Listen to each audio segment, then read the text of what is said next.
TFRB maglalabas naman ng show cause order hinggil sa PUB drivers at mga konduktor na nagpositibo sa illegal na droga. Ibabalita naman po yan ni Erlo Bringas. Erlo!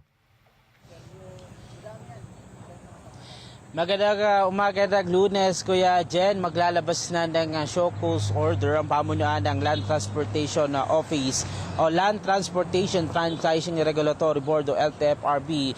Laban nito doon sa mga operator at driver ng bus at iba pang pampubliko sa sasakyan na nagpositibo sa illegal na droga sa isinagawang nationwide drug testing noong April 16. Yung surprise sa drug testing na isinagawa ng Philippine Drug Enforcement Agency na ginanap sa mga pangunahing terminal ng pampublikong transportasyon sa buong bansa.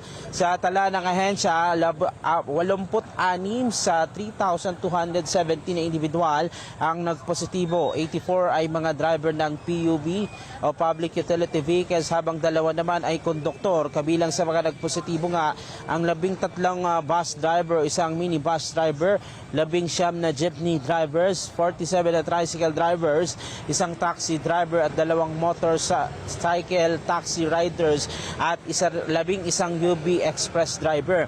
Ayon kay LTFRB Chairperson o Chairman Attorney Chofelo Guades III, seryoso ang ahensya ang kanilang pamunuan sa pag-aksyon.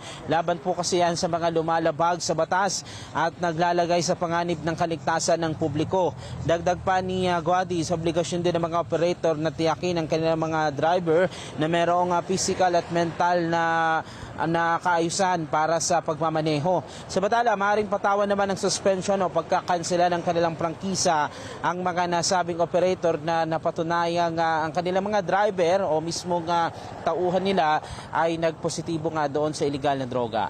Nauna na rin nagpahayag ang LTO, Kuya Jen, na huliin nila yung mga driver na patuloy pa rin sa ginagawang yun nga yung tinatawag na kaskasero sa lansangan at ito'y imomonitor. Ang sabi ng LTFRB, tutuloy-tuloy yung kanilang monitoring at surprise drug testing sa mga susunod na araw para masawata na nga itong mga driver na wala sa kaayusan pero nagmamaneho ng pampublikong sasakyan. Yung muna ang latest, mula rito sa Quezon City, Erlo Bringas para sa 100% balita.